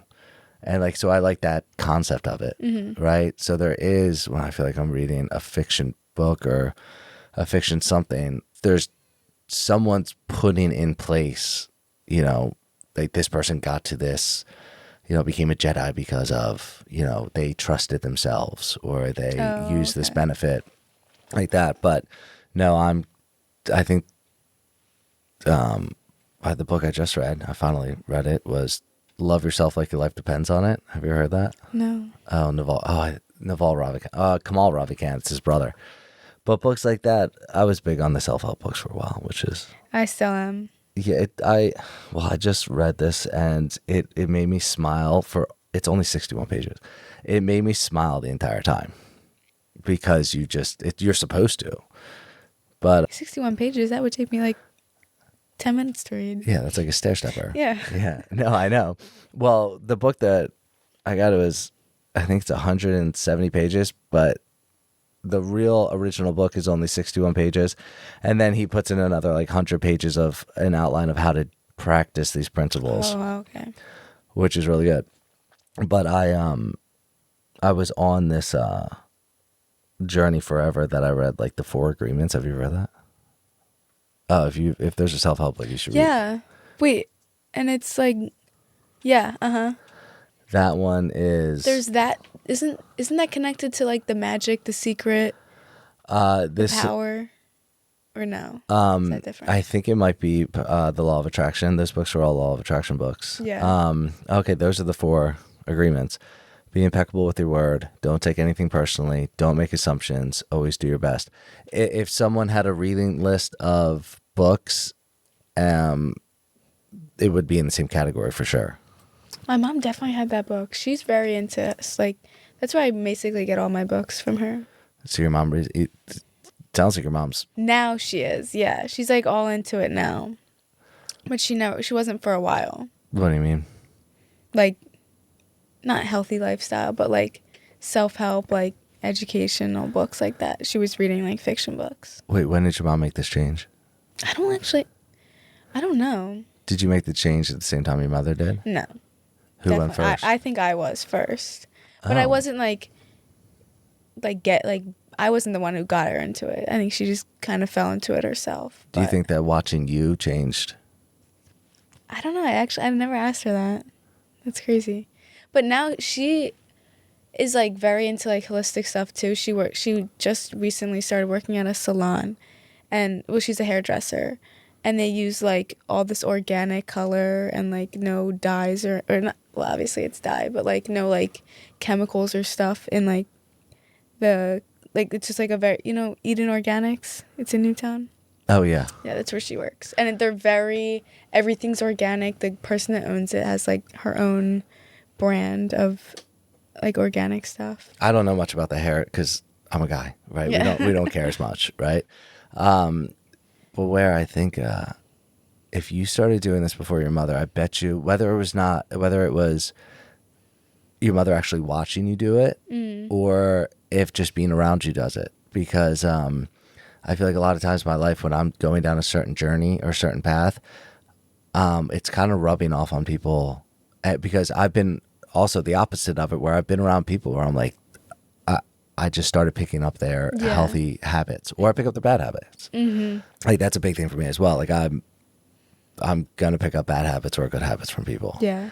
And especially if I'm going down like a healthier route. I remember when my sister and I did this, all of a sudden like two of my other sisters went vegan. And then it was like it was like, again, it was like a trickle down effect. We were all going this route, and then we were all kind of like sharing it. We started like the whole group chat of how different things we were learning on it and how it benefited us. But yeah, maybe you've benefited your mother. I think, yeah, to a point. Especially with eating, like the foods that I do. But maybe she's done the same to you if you're picking these books up. Yeah, probably. I mean, I should ask her that. now, if you consider being an RN, right? Yeah. Why? As an esthetician, you can't go below the first layer of skin. But as an RN, well, even in New York, they're like going to make it a law that every esthetician has to have a nursing background to even like work as an esthetician or like anything like that, which is crazy. But I agree with it because, I mean, all an esthetician, like all I can do is wax, facials, and like a massage. That's That's it? really it. Yeah. And if you become an RN, what can you do? Like PRP, Botox, lip injections, laser, chemical peels, just all the new stuff that's coming out now. But you don't agree with that stuff. I don't agree with Botox. You know, did I ever tell you about? I told you about PRP. No, I don't know what that is. They take your blood. Oh. Yeah, but only a nurse can take your blood, and they spin it in something, and it separates the platelets and like the plasma, and they'll take the plasma and they'll inject it back into your face, and it like helps build collagen and all that stuff. Microdermabrasion, microneedling, all that stuff. So you agree with that part? Like that one I can see being like, all right, now this is natural. 100%. Yeah. So put in like a centrifuge and it's going to separate like blood from. Yeah, exactly. Yeah. Well, then I feel like if you have all this knowledge that you've been getting, right, that you've been learning on your own, you become a nurse, right? I mean, I feel like go do that but then don't go down the route of Yeah. injections, things like that. My thing is just with, like, I think it would be a really cool experience to do nursing school and stuff like that.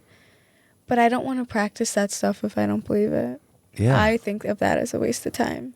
And it's a lot. I love learning, but that, it's like, I don't want to drain myself to learn all that, you know? Well, I feel like they're not going to teach you what you want to learn. Exactly.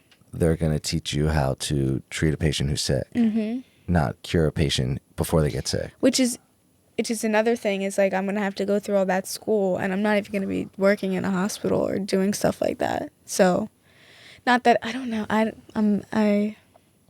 also want to do, like, I want to do very transformational, like, facials and stuff like that. But I also want to do, like, help coach nutrition and, like, get into all that stuff too. Do you have to be an RN to do that too? I don't know. Does it just help to have the RN, like the degree? It does to work at, like, a medical spa or just at, like, somewhere higher up that's going to offer those services. I guess what's helpful about it is, like, you learned biology. You've learned like the other things that they do teach you in there. So I guess it would be beneficial. But then I know, like, a nutritionalist, it's a lot of schooling to just be a nutritionalist. Like, why? Okay, this is what I don't like is I have to go through, I think being a nutritionalist is like a regular 4-year degree plus 2 more.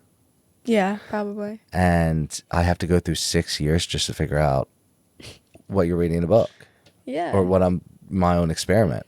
But, like, now you're not allowed to tell people about, give proper guidance and be paid for it unless you go through all that schooling, which I don't agree with at all. Yeah, me either. Like, that's what bothers me the most is I think I'm not saying I know what's right or what's wrong, but it seems like these people get out of these schools and then all of a sudden they're still not helping. Exactly. Yeah. Yeah. It bothers me a bit. So they just know what medicine is going to quickly cure. Yeah. Or not cure. Or help. Band-Aid effect, I think. Yeah. Like, I think that's what our system is these days. We'll do enough to treat them for a little bit until they have to come back. I don't know. So then what are your, if someone, since you're on this rocket ship alone, it seems like, well, you're not alone. I mean, there's others out there, right? We agree on a lot of things. Yeah. That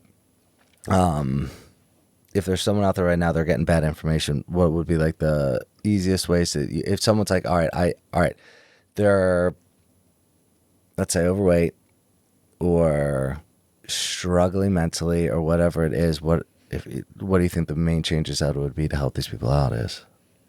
Diet.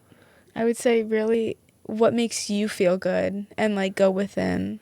Yeah, but, like, what, like, specific changes if you're going to go, for, like, let's just say 6 weeks, you get to write down, like, a 6-week protocol for somebody. Ooh, oh my gosh. You can movement.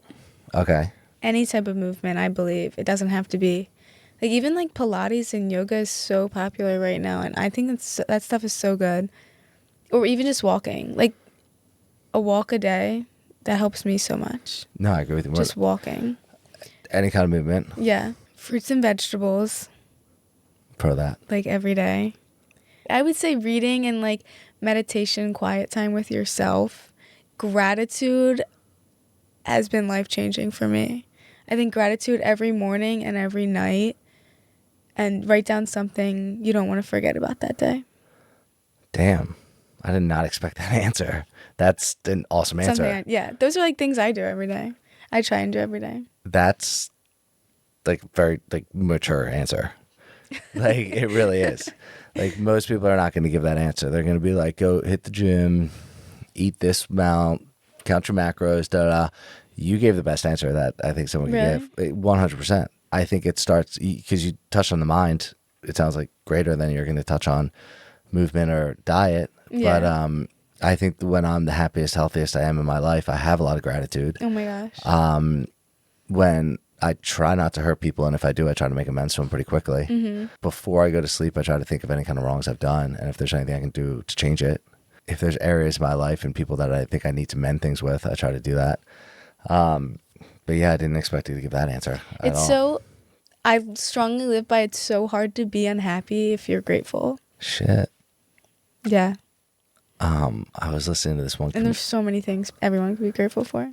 I think we live in or not we, but I think a lot of people live in this like ungrateful victimhood where I don't know if it's a deserving thing where they think they deserve more, or what's the term for that when someone feels like they're more deserving of something that they're not, or entitled, Yeah, oh my where God. it's a big entitlement culture that we live Yeah. in. I know this might sound conspiratorial, but like I think that people live in this like, it's almost like people are possessed in a way. Yeah. Where that you can see it in someone when they're kind of giving temper tantrums in public. Ungrateful, Yeah. right? It's a lack of gratitude. I think so. But that's okay. Read "Love Yourself Like Your Life Depends on It." Then Yeah, you can read it in one stair stepper, because that's his big thing. Is he's going through. He's just, I love myself. I love myself. I love myself, and he repeats this over and over and over again. And he talks about how he gets to it, how he's sick, and then he just like wakes up and he's like, I can't do this anymore. And it comes back to this "I love myself" mantra that he repeats over and over again, and it's like it has to do with gratitude, and it has to do with breaking himself of these old ties that like a negative thought comes in, right? I love myself. It kind of goes away. You know, like where's that fear coming from? If I'm not living in gratitude, I'm probably living in some kind of fear. 100%. Like whether it be, if it's talking about diet a lot, it could be like a body dysmorphia, or relationships with people. It's based in some kind of fear. Or jealousy. For sure. Yeah. Some kind of deadly sin or something. I notice when I'm unhappy, it's usually I'm afraid of something. I'm usually, if I'm angry, it's usually that's a secondary emotion to me. So like, what's the primary? Yeah. And I'm usually pretty ungrateful at the moment. Like if I'm upset with somebody, I'm probably not in love with myself at the moment. So like that's probably the best answer you could have given if you truly do live this way, which I mean, I believe you do. That's hard for people to change though. I know. And I think people don't want to go through the uncomfortableness. Or like, No, it's hard. I don't know what people are going through, but Well, I think some of it's really, for me, and I can only speak from my own experience, it's been really ingrained in us to like be easily upset. Like we should be upset about something because it's affected me or whatnot. And it's like, like if I watch someone get upset, if I'm out eating and I see like an argument, right? Oh, don't take things personally. You should read this book too, by the way. When I read this book, I ordered 10 copies and I gave it out. I think my mom has this. I don't know. Be impeccable with your word, by the way, is not what you think it is. It's, I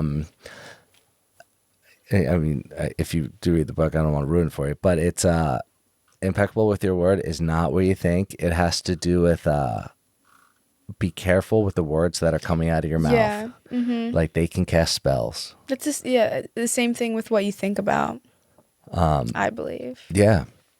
Well, I think they talk on that too, where it's your, be impeccable with your own words as well. Not just the ones that you speak, but the ones you think. Don't take things personally. I watch this every single day. People take everything personally. Everything's a personal bout, right? Just don't take it personally. And it won't be. And it won't be. Yeah. No, I mean, the amount of times I got to read this book again. We got to read this book. I haven't read it in years. I have it, I think. And then don't make assumptions. Huge, huge problem, I think. I assume you're thinking this way about me. So I'm going to try to now almost be on the defense constantly. And then it manifests. For sure. If I make it, 100%. So you're big on the manifestation as well. Always do your best. I agree with this more and more as I've gotten older. No matter what I do, even if I don't like doing it, I'm going to do my best at it. Yeah. I keep reading books that say that. My life is so much happier when I do it. If I just now I'm back working for my family, and I thought I was supposed to be somewhere else in life at the moment, and I'm not, but I don't care what it is that I'm doing right now. I'm going to do my best at it. I feel so much better doing it. Yeah. And like if I'm gonna go for a run, it's that simple choice of going. I can either moan and groan through this run and be like, this is gonna suck, or I can go, no, I'm gonna do my best. And it's not always. Sometimes it's not as good as I want it to, but it's that simple choice of I'm gonna get through this with a smile on my face, and I'm gonna give it my all. My life is so much better. My day is so much better. So read this book. Yeah, I For will, sure. definitely. I like to read, like, I read The Power of One More by Ed Mylett. I haven't read that one. Man, I had to read it twice just to, like, really understand it. It was really good. What do you mean what is the power of one more? He talks about, like, one more, just doing one more. Like, One more what? there was an example he gave that his daughter, like, went for an interview for a job, but she couldn't. She, like, was hired, but then they asked her if she was 18, and she was like, no.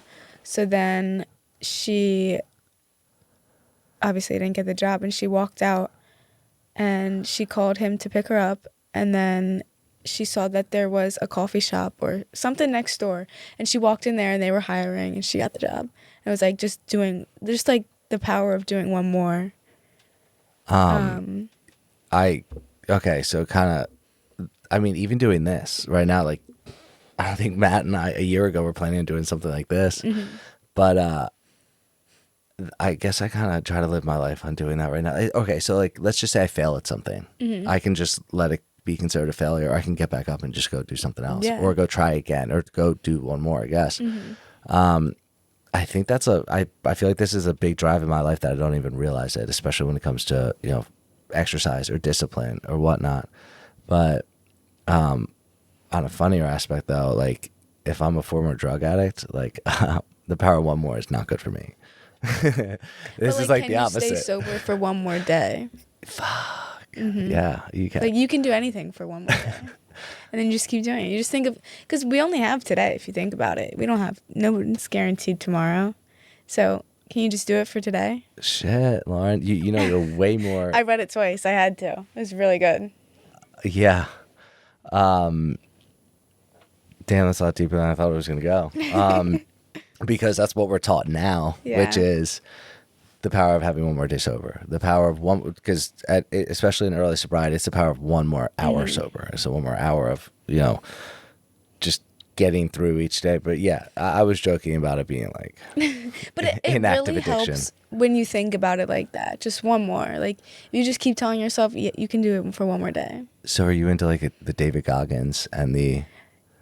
I was really into that hustle culture, especially in the summer. I was very like hustle culture driven. Not that I'm not like into that anymore. I just think he's an extremist, definitely. Like, I use him when I need him. Yeah, like I'm not gonna go run out. Like, he was running with like poop down his legs and blood. His feet were bleeding. That's yeah. Oh my God. Broken shins, broken toes, that makes feet. me cringe. No, I would never do that to me. I mean, good for him. That's like crazy discipline, but I completely agree. He's an extremist. That's unhealthy. It's unhealthy. He can't have. So he struggles with relationships in his life. He struggles with. He's very angry all the time. Oh yeah. I agree. But I use him when I need him. Like if I'm gonna run and I need to do one more. Yeah. Oh, I'm putting on David Goggins. Who's gonna carry the boats and the logs? Like I am. I heard that if like I've never read his book, I really do want to read his books. But somebody was like said that his books were really, really good and it made him want to do so much stuff. Oh, I've read them both. Really? Yeah. The first one's fantastic. What are they like, telling his story or like very motivational? The first one's more motivational. The second one is a little bit more a story, I believe. Okay. But if you do read his story, you'll see why he has this like extremely on the side that he's on. Like he grew up, I think his father was like a pimp or a gangster or something like that, and then he was just, a lot of stuff was ingrained in him that he's been trying to break, I think, forever. Yeah. But I agree with you that that type of mentality is not good. Like the hustle culture, that's what. Yeah. Because when I was in like the corporate America world, I was in sales roles, right? And every meeting, like 8 a.m., I'd have to show up to work and we'd sit there for this meeting, and it's like pounded into you that you are supposed to be out there hustling. You got to get the next dollar every day you wake up. It's like one more, but one more. It felt vicious to me. Yeah. And I didn't like it. It didn't. I really high. It create really high highs, but then it would create really low lows. Low lows. Yeah. And I didn't like it. So now I'm kind of the opposite. Where like working for my family now is the opposite. Like I go in, I do my job, I leave. You know, and I create my own stress when I want to create my own stress, like through exercise and such.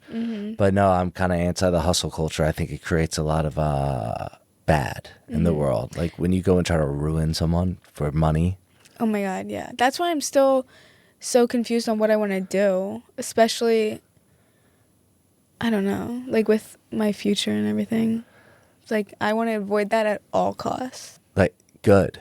Yeah. Because we live in a very money-centric capitalistic society, which I agree with. I mean, we live in America. I mean, yeah, everyone's money-driven, but like, you can't like, I don't want to take my own health and stuff like that just for a check. Yeah, the calmness I have right now is so much better than the money that I used to make. Oh my God, I bet. It's it's why I had to leave it. Like I hated like the drive that I'd have to. I couldn't sleep well. Like it was affecting me constantly. Like my one job in Florida, like I had to go take these tests for work, which was like the financial tests and stuff. And I took it. I sat in the parking lot, and you're supposed to like call after you take the test and pass or fail, tell them pass or fail, because then they set you up to start studying for the next financial exam, like to be an advisor or whatever. And I sat in that parking lot, and I already had my car packed with all my computers, and I was like, I passed, but I quit. Oh. And they're like, wait, and they try to talk you out of it, and I was like, no, like I can't do this. Like I knew I couldn't do it, and I'm afraid that, and like I know there's a lot of people in these roles that want to do the exact same thing, but they stay in it because they're told that's like they're not going to have a life or a house or a family if they don't keep doing it. But you gain so much more when you like not listen to your passion, but just do what actually makes you happy. Just everything else falls into place, I believe. If you could, no, I 100% agree with you. And because when I didn't listen to my gut, let's just say, because if we really want to talk about the gut, like listening to it, I was very unhappy. And I was also in relationships that I didn't like either. Yeah. And I'd stay in them. I didn't like that either. But I thought it was what I was supposed to do. But when I have listened to my gut, which was, quitting corporate America a few months ago, like it's been like this insane peace that I never want to go back. And the longer I stay away from it, I don't think I'll ever go back. I won't. I also hate that I work during daylight hours. I hated that too. Yeah. I hated being like 8 to 5. Wait, I can't have the sun. And you're not allowed to step outside. Like maybe you can take a lunch break or, go on a walk or whatnot, but like that's it. An hour, yeah. Feels like jail. My school was 9 to 5:30. And in the winter, I was waking up, it was dark out. I was coming home, it was dark out. I would go outside for an hour, maybe. Some of the girls that I went to school with didn't even go outside. So you're I'm inside. so anti that. Yeah. It's like awful. I'm a naturalist when it comes to things. Like I need to be able to grounding. Like I hate shoes. Yeah, right. I really do. I try to be barefoot as often as possible. Yeah. Like most of the shoes I have, I don't think these are, but most of them are going to be like the flat, like a Vivo barefoot. Like I have Merrells, things like that, where like I want my toes to spread out. I want to be out in the grass. I want to be. That's one thing benefit of living in Florida. You don't have to wear. Oh my God. You don't have to wear clothes. It's really nice. Literally, like, you can just no step. shoes anywhere. You don't like that was my favorite part, is that you're grounded by accident. Like you leave your house, you walk to the beach, you're like no shoes. You're now touching the sand. You're getting like an energy bath every time you jump in that ocean. Yeah, it's nice. That's why like I will be out in the river, lake, as much as I can now that the weather's nicer. Oh my God, it's so amazing too. Like we should jump up to the cold spring. There's a secret spring.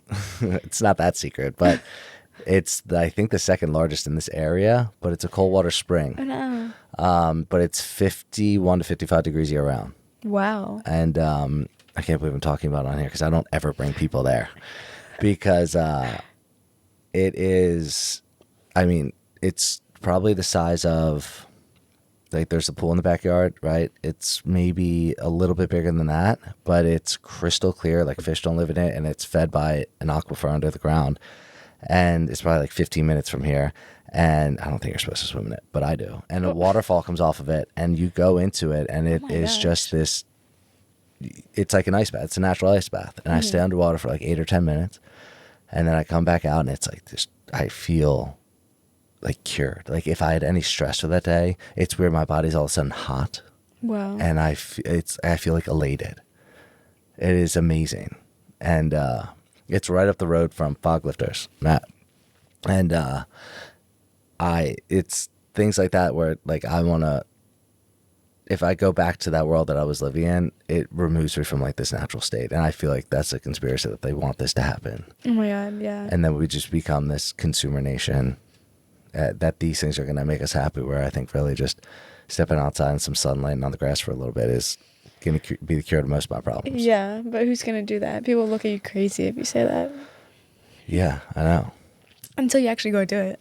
Yeah. Well, and I think that people think that if they step outside once, they're supposed to be cured of it, where it's like, no, you need to do it like every day. Yeah. Or And be constant. really intentional. I think you have to be very intentional with doing it. How so? Like, you just, like, you can't be like, oh, I'm just going to do this and, I don't know. Expect to be happy. Yeah. Or just like, oh, because they told me to. Just be intentional that it's going to help you, or I don't know. Yeah. But is there anything else you want to say? I don't think so. Okay. Well, Yeah, there's so many things, but well, I feel like this is like an ever-changing thing for me, where I'm constantly learning something new. yeah, Right? which is why I love it. Yeah. That it'll forever be this way. I'm constantly learning something new. My problem is I got to write these things down when I start learning it because Yeah. I forget. I can't articulate them, Uh-huh.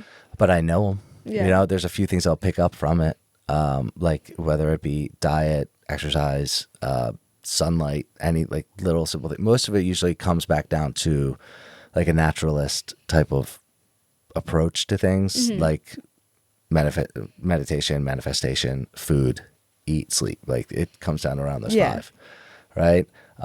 But as you learn and go through this, you know, tell me what you're learning. I want to read these books too. But so is this, you read this one twice. How long is it? I'm horrible with.